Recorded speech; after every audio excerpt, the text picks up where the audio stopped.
Oh boy, oh boy, oh boy. Oh dear. Alright. Hello folks. Alright, so got the stream going in the end.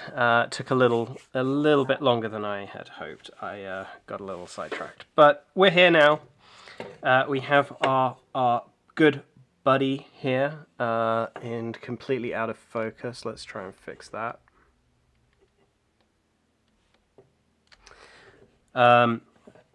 He is looking good. I've not actually really done much work on him since last week.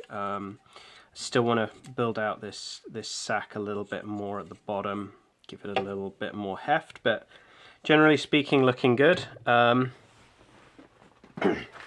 So what we have this time on the stream is the base. We need to get a shiny looking base worthy of Hradoth and Yagle. So pulled together a few bits and pieces to use for this. We've obviously got the pieces for our armor, etc.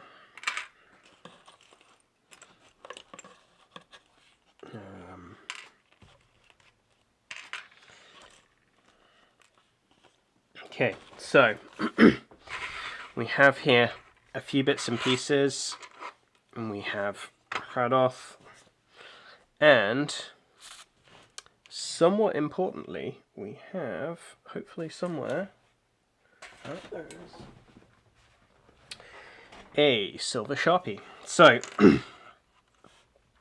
what I'm doing is just kind of mapping out, sketching out where the different elements of the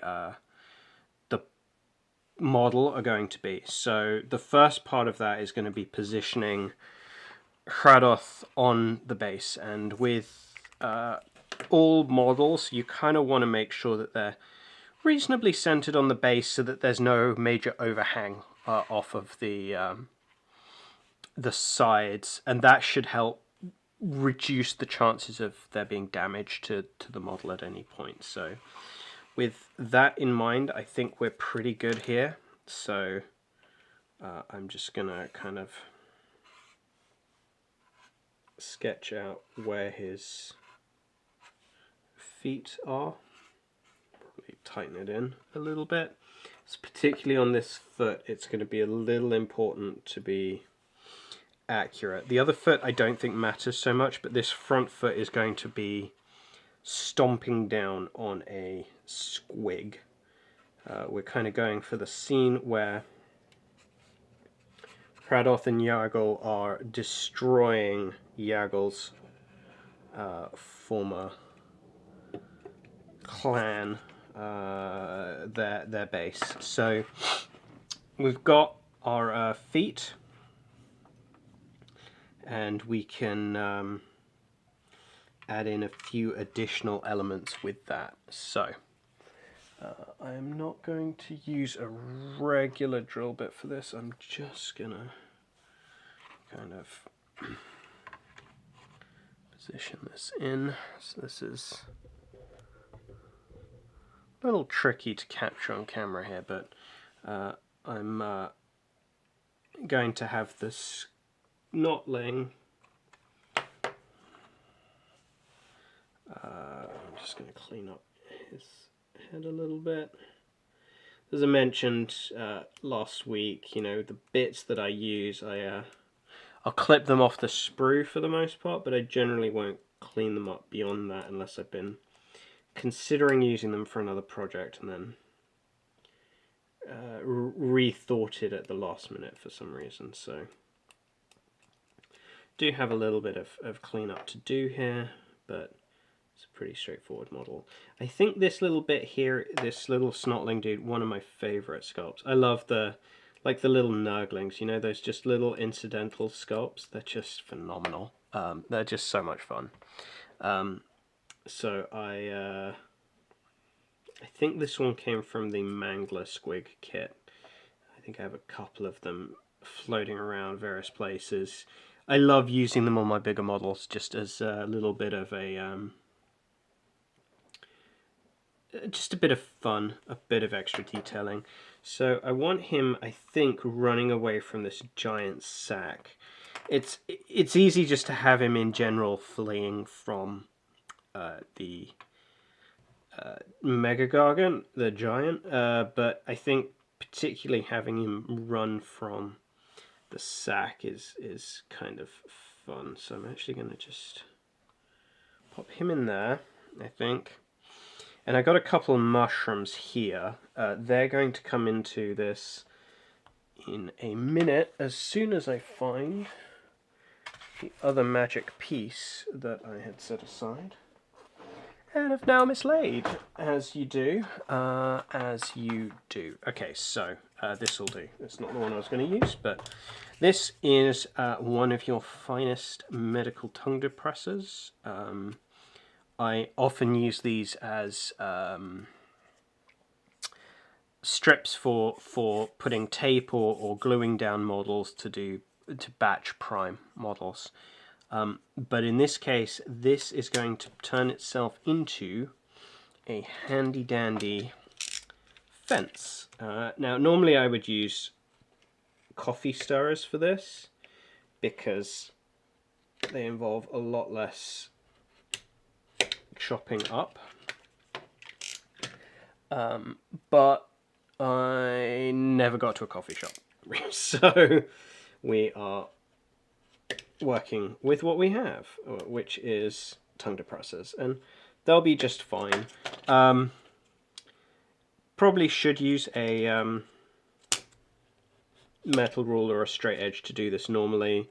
I'm figuring that this fencing is not imperial fencing, but rather something that the Gits have put out, and therefore it's going to be a little bit more higgledy-piggledy. They refined it enough that they kind of stripped the bark off the trees and what have you, but probably not much more refined than that. So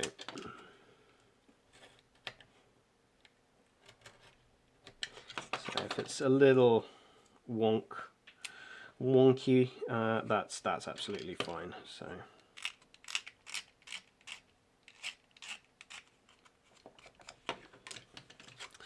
So I think what we'll use this for is the fencing itself, but maybe not the uprights. I think we want something a little thicker for the uprights, and fortunately I should have something that'll work for that as well. These are paint stirrers that I also use in a similar way to the tongue depressors. These ones are a little bit more roughed up,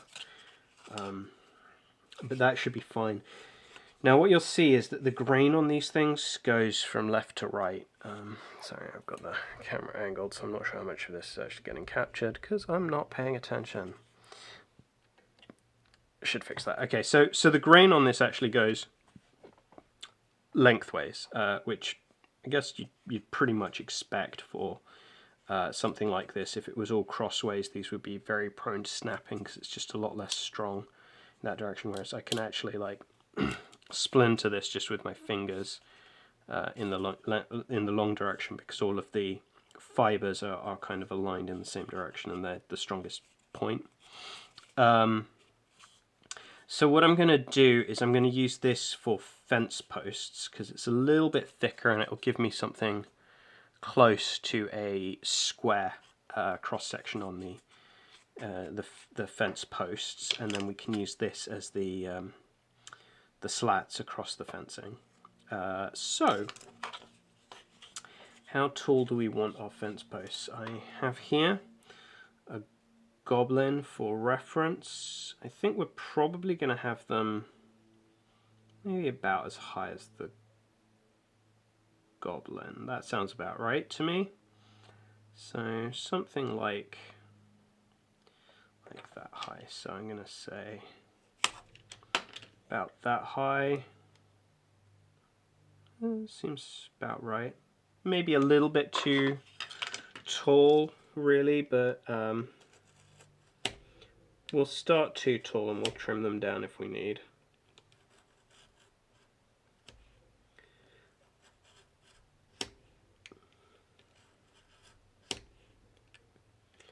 I do have better tools for cutting through wood, such as a hobby saw. Just not within arm's reach because I completely failed to prep for live stream today. So I'm just gonna do this the old-fashioned way. This is generally what I do with styrene, although styrene is not nearly as thick as this for the most part, and cuts a bit more easily as well.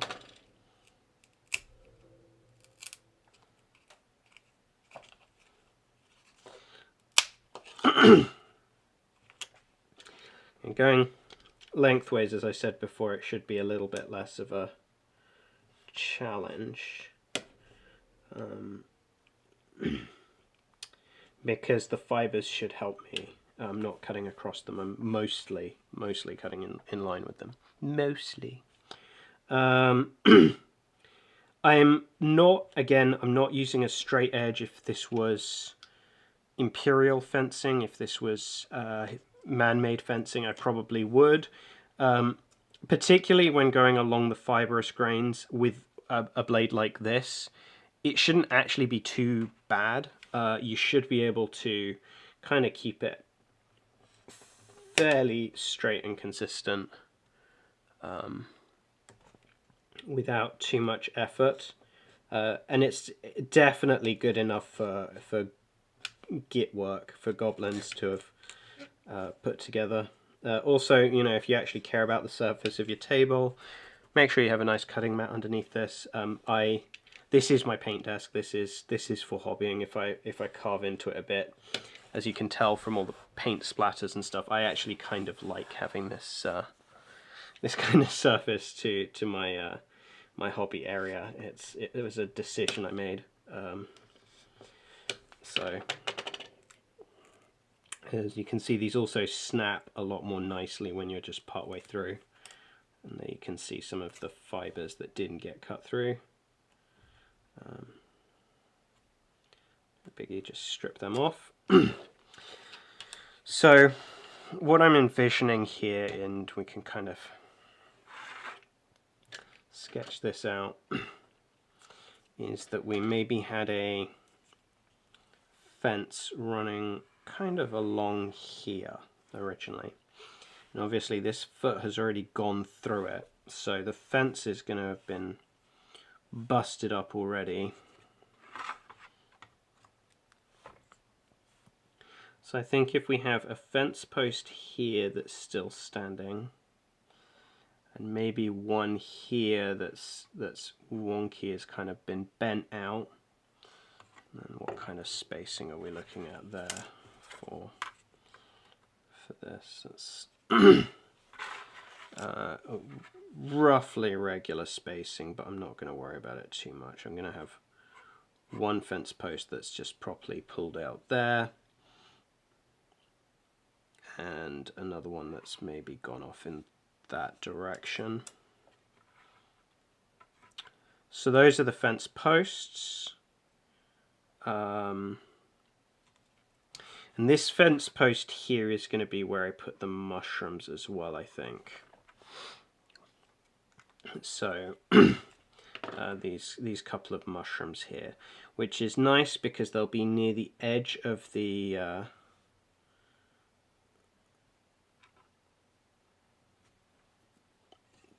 base, so that they're nice and visible. And then we've got the grot running away here, and we've got scattered debris and fencing all along. So I'm going to have a fence post here, one here. So we're going to be working with 4 fence posts, is what I reckon. And following Mr. Adam Savage's advice, I am therefore going to cut 6 of them, because at some point I'm going to fuck this up, because that's how it goes. And is that in the right direction? It is. Feels like I'm cutting through a lot of fibers there. I don't know if the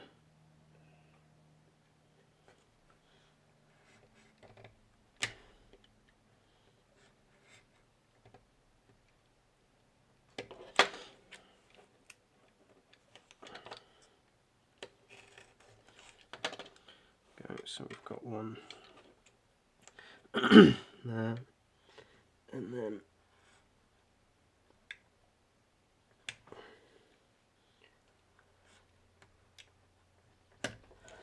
one final one.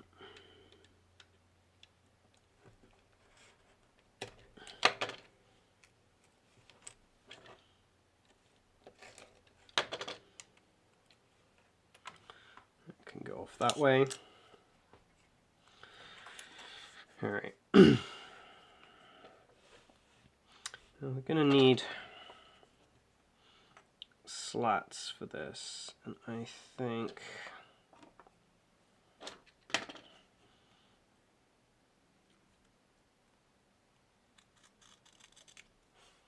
I'm going to have them be about that wide. And for this, we're definitely going to need more than one stretch of tongue depressor, because there's going to be quite a few of these. I think what I'm going to do is reconstruct what the fencing should look like before it gets damaged, and then kind of abuse it to damage it up.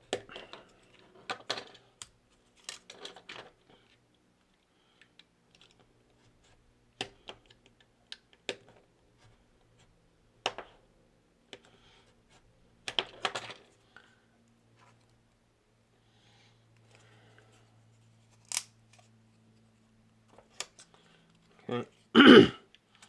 Again, grot built, so I'm not worried about the damage particularly. Try and cut through this one a little better, however.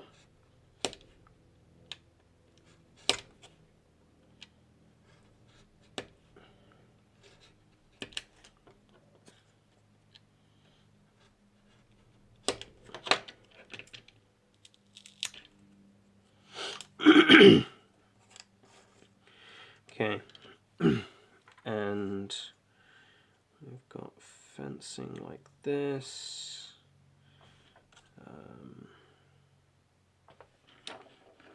So we're going to need 1, 2, 3 and a bit sections.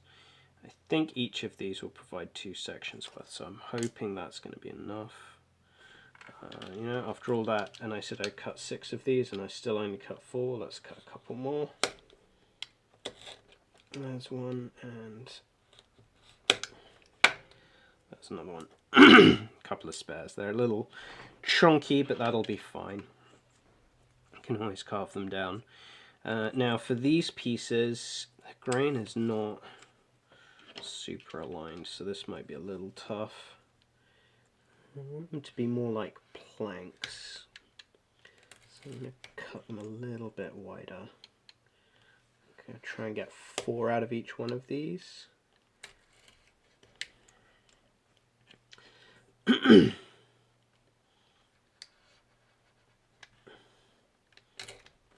we go. So that's 4, and I think the way we're going to arrange these, so if we build up our fence from scratch, we've got fence post, fence post. Let's try and get the spacing right. So there's a fence post there, and a fence post there, a post there, and a fence post there. Something like that. So, ooh, little too far apart.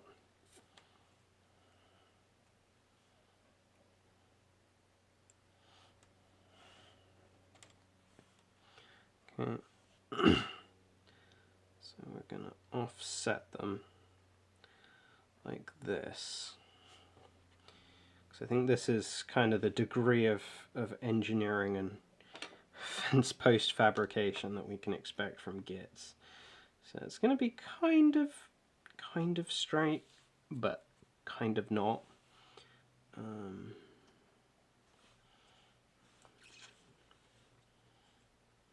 if we know we're going for 4, I'll cut that in half. And then cut those in half again. I should probably not be using my good scalpel for this, especially as it's as it doesn't have so much of a straight blade to it, it tends to meander a little bit more in the cutting. But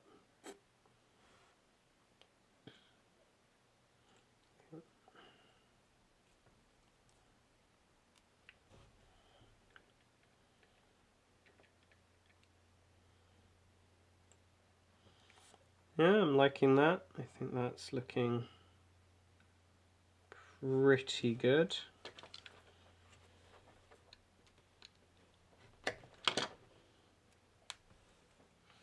Trim that up. Okay, and now obviously we need a little bit more here for this stretch, and we need the missing pieces off here that are going to kind of continue on. So for this stretch,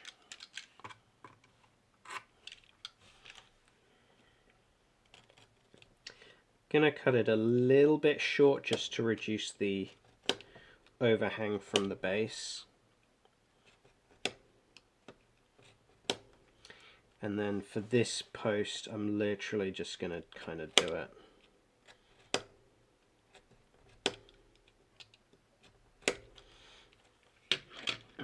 as a little stump to connect up. So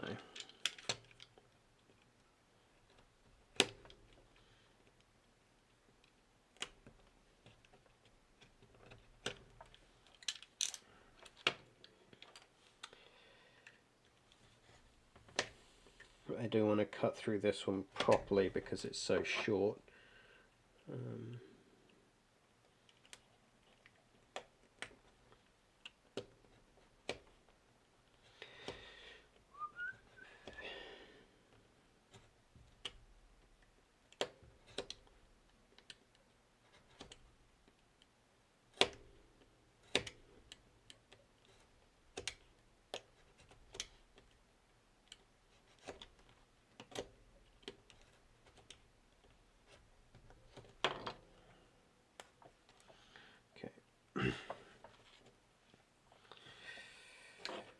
We'll just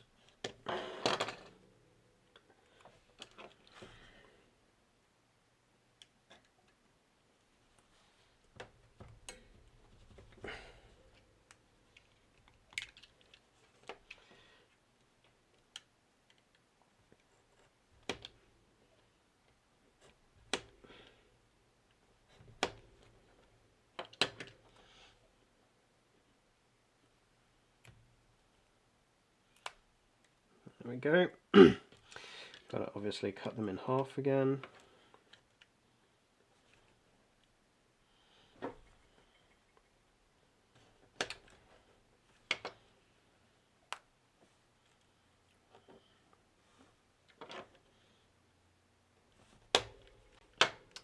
And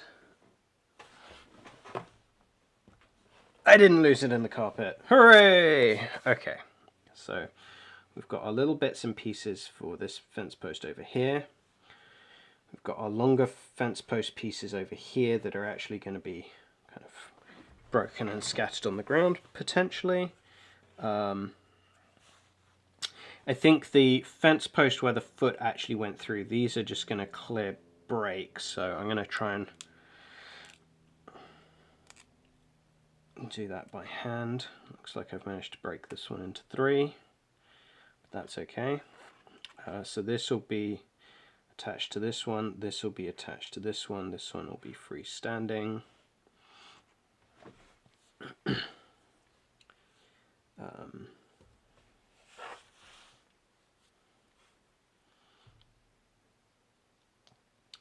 And this one will also need to be broken. What I'm going to do, just to ease this a little bit, is put in a couple of hopefully not super apparent cuts so that it gives it something to break against. Ooh, looks like I was a little too aggressive, so I'm just going to kind of chip into it, and I've got to weather this stuff anyway, so getting the form, and then we'll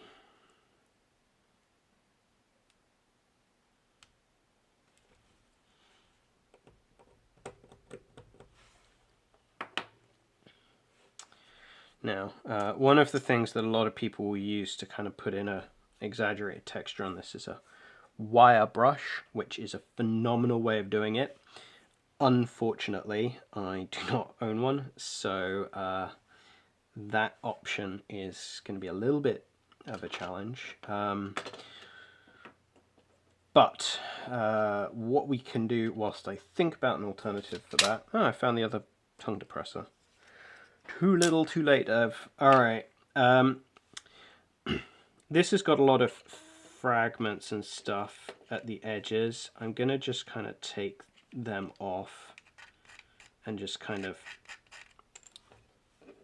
soften the edges, make them a little bit more rugged and less even, make it look like it's kind of weathered wood. Especially for where it was actually like a machined edge originally. It's going to be less of a factor for where I have already cut, because I'm not cutting super precisely, but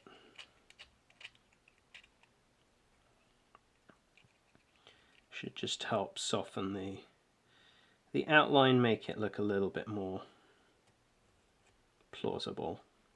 So we've got one there.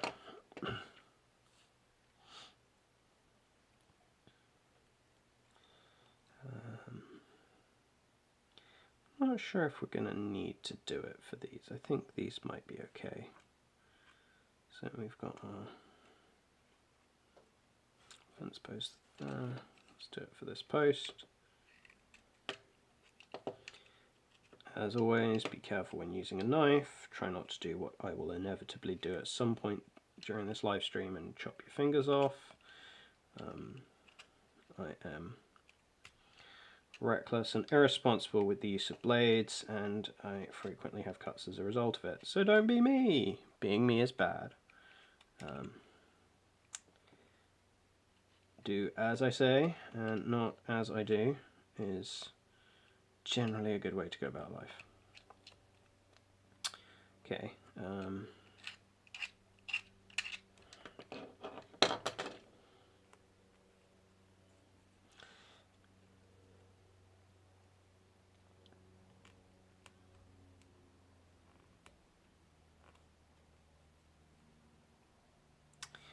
This is a little bit too straight, I think.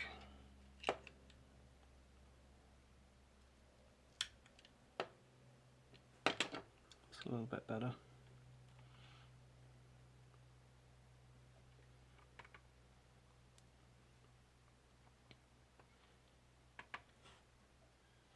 Okay.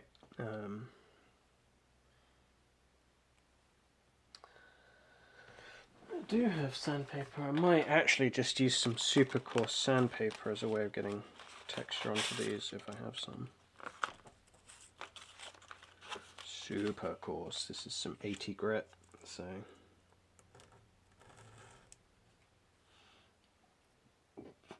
kind of scrapes up the surface a little bit.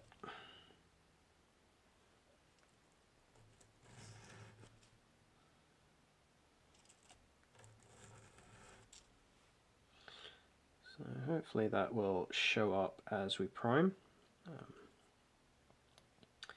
And we can get a dab of super glue and just start popping stuff in place.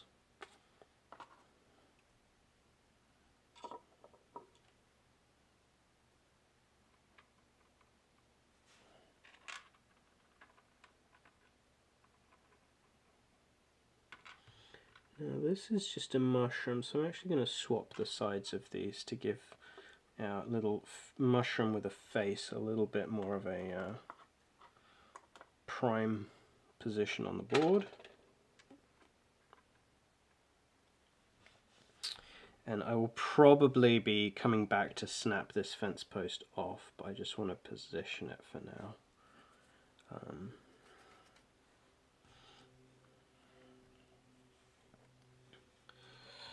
So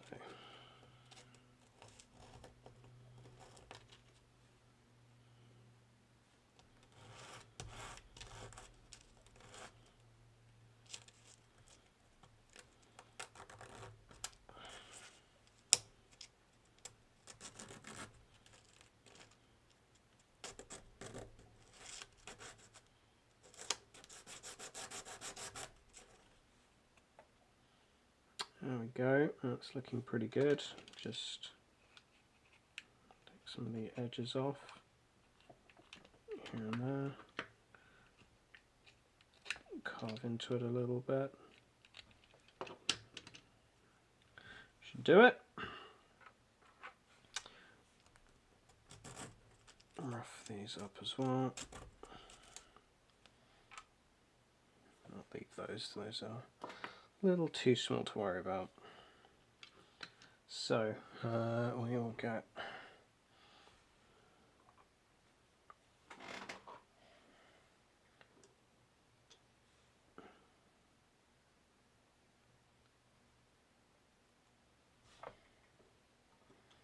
a little bit of super glue, pop it on there.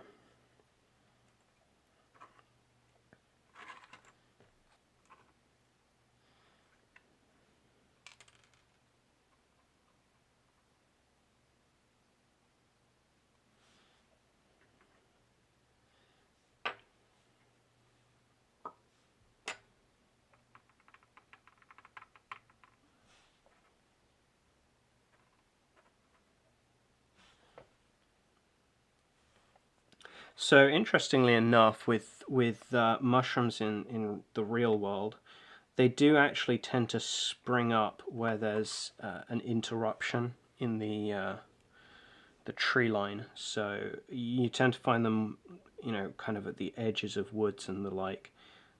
So if there was, you know, a tree around or something, the disruption of the fence post and maybe clearing or something would actually likely cause the mushrooms to sprout, and then because they're right by a fence post where people aren't likely to be walking or interacting as much, it is much more likely that they'll stay long enough to get as big as that. Of course, you know, all of this is Warhammer Age of Sigmar, so you know, reality doesn't necessarily have to play the biggest of roles in this whole thing. Now, for this fence post, I kind of want it a little off kilter, so I'm going to have to cut an angle into this, and there's already possibly more. Let's just sand it in, so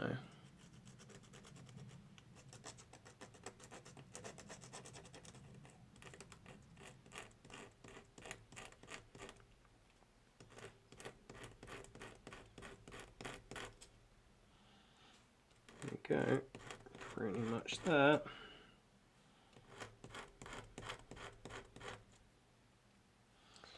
And with that we can, it's a little severe, let's soften that a little bit. Looks good to me.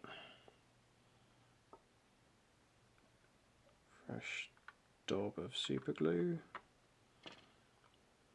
Now I am super gluing all of this in place, and ultimately if I decide that I don't really want it as is, then I'll kind of just change it on the fly. You know, super glue snaps off easy enough. Because this is wood, the wood will actually soak up the super glue quite well, so it probably also won't, you know, form on the surface too badly.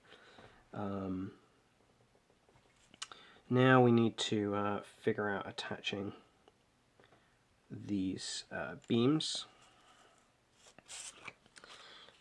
I'm actually gonna just continue my streak of prepping these cross posts first, because I think that's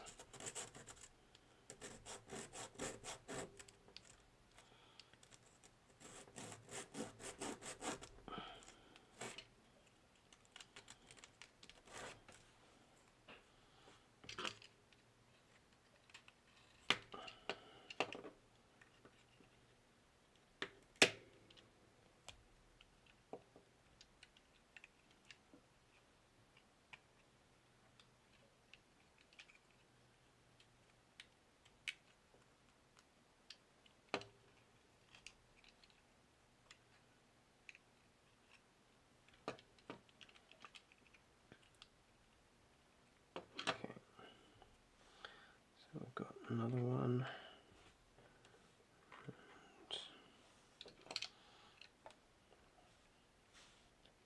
Just also trying to keep an eye on how reasonable the positioning is on these.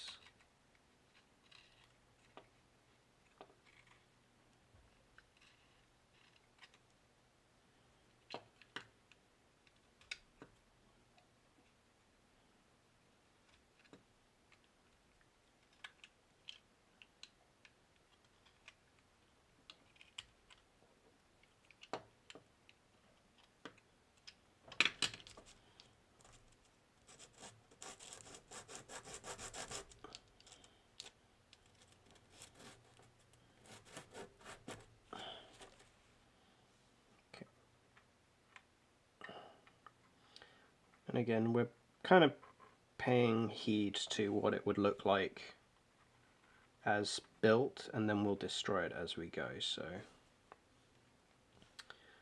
think this piece is looking pretty good already. This is our broken middle piece.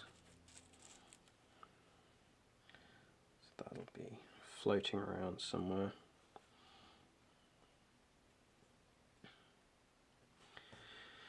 Alright, we've got our busted fence post now. This fence post should either be broken or it should be substantially longer if it's just been lifted out of the ground. So I'm going to go back to this piece and I'm going to cut myself a new... I'm going to have one that's just kind of snapped off, I think.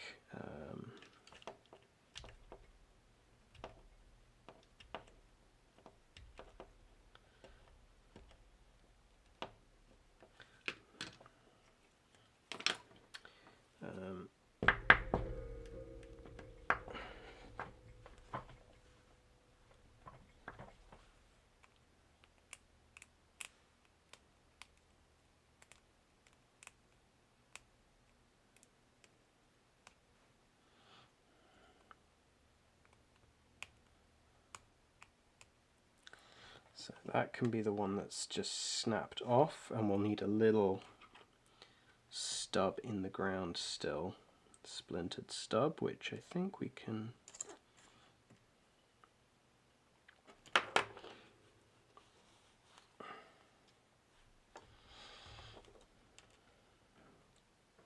use this for.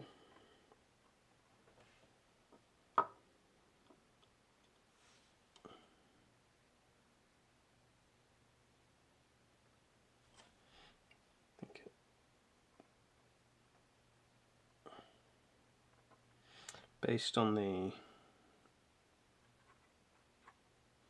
fence post widths that we have, it needs to be a little closer than I marked out originally, and that last post, which I also need to cut out, is also going to have to be longer. So I'm going to cut this one out.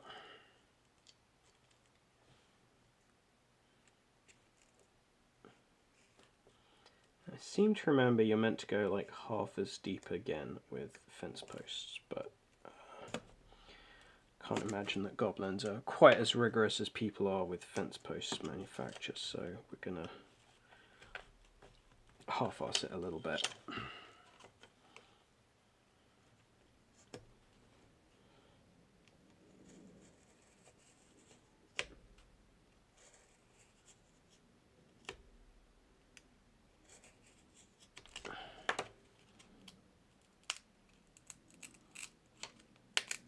Go, and we're going to have this fence post trimmed.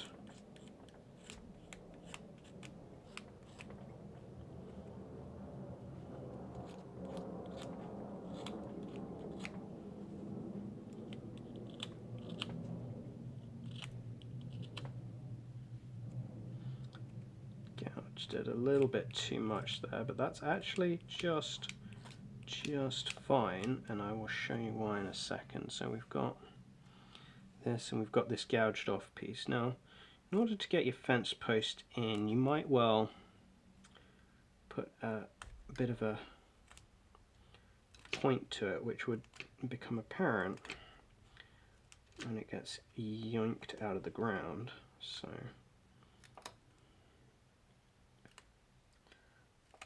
let's carve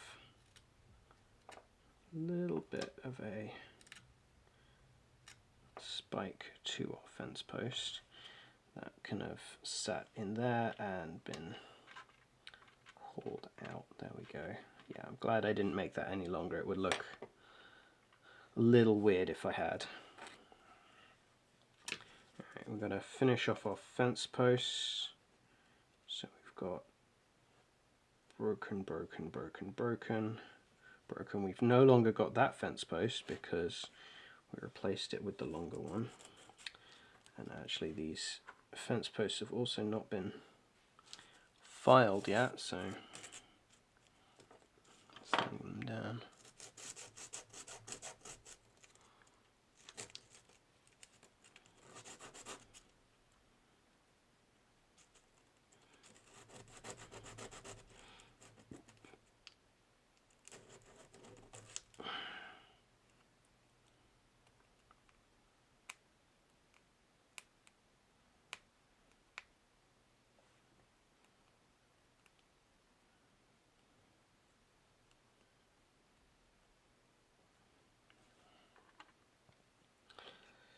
So that's that one.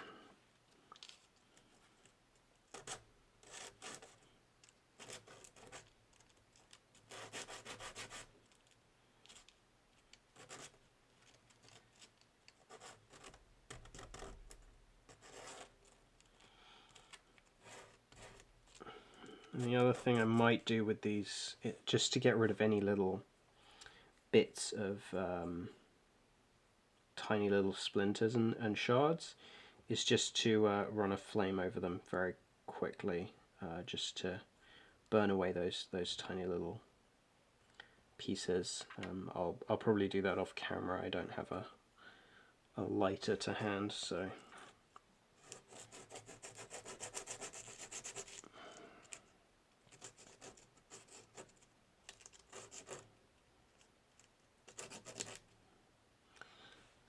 that's that side, I think, and this will be the other side.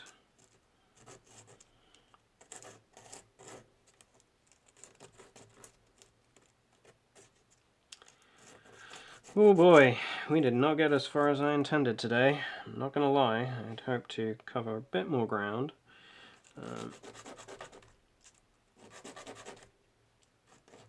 But we've got our fencing roughly positioned.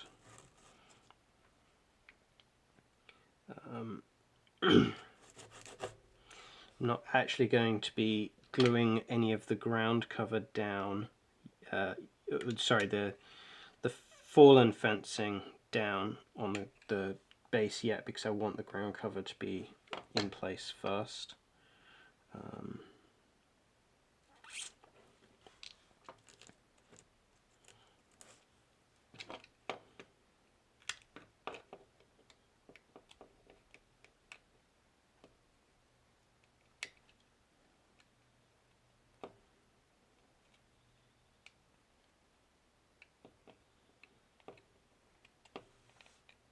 Just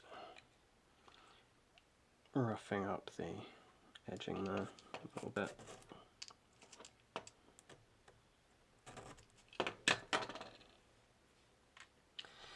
And these two, which are kind of on the edge of the basing, and two. So I think at this point, the next thing to consider is, so we've got all of the debris and everything, and we'll just kind of scruff that out the way. You'll see that the fencing kind of is nicely clear of the foot, but imminently going to be impacted. We now need our flattened squig here, and I think what we want is for the face to be on the outside, and probably...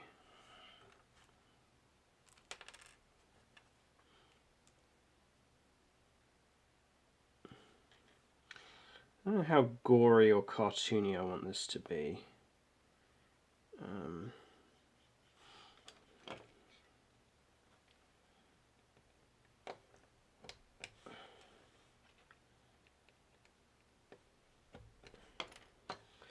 think I might go with a little bit gory.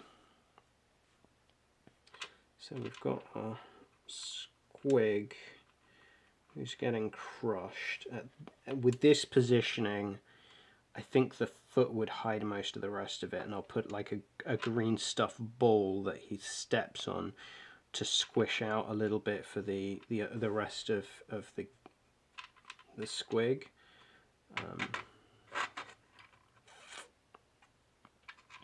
But I do want to get those bottom teeth in as well. Have it, because I think that will really help show that he's been squished. So let's just crop off the back end.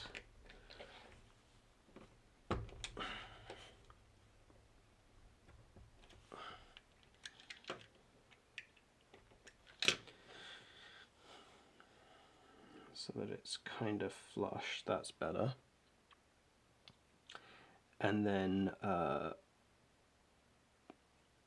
think we'll sand it down as well.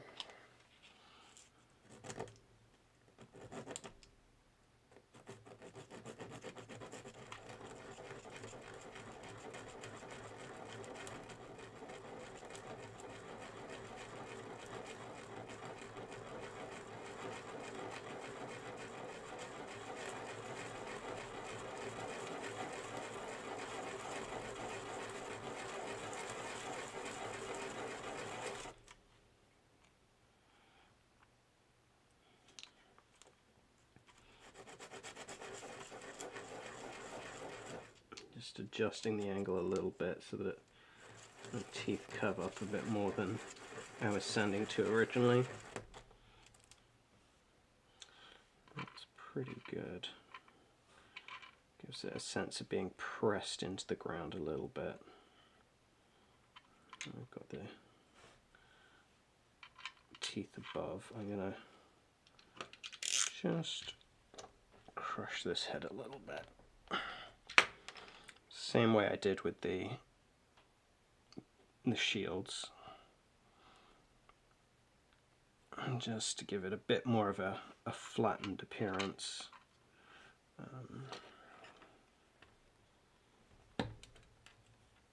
Angle the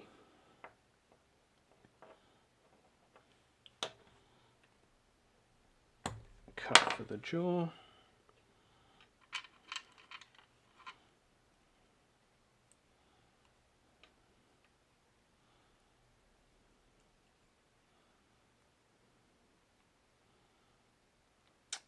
I like it. I like it. So that's a little bit of an abrupt ending, I know, but we've got the majority of the parts in place, and I will be back to lay down some ground cover, and then work from there to get this all built up into an actual substantive base, now that we've got our kind of starting point here. So hopefully that was of interest to you. It shows you maybe a little bit of my thought process when creating bases. I didn't really speak to it, but I am also considering the composition with regards to Hradoth. I don't want him, the basing to detract from him, but you can go pretty over the top with a base when the model is quite so big. So even having, you know, all of the fencing and stuff scattered around, it shouldn't be much of an issue given the size of Hradoth. He'll dwarf everything else once it's all assembled. Plus, frankly, painting bases is among my favorite things to do, And so having a really cool, really interesting, really dynamic base to work with in the first place is kind of nice. So those of you that have seen my colossal squig for my Gits army will know kind of what I'm talking about there. But in the meantime, thank you folks for joining. I am going to drop off. I, as always, appreciate you joining, chatting, and just being a part of the channel. So thank you all for doing that.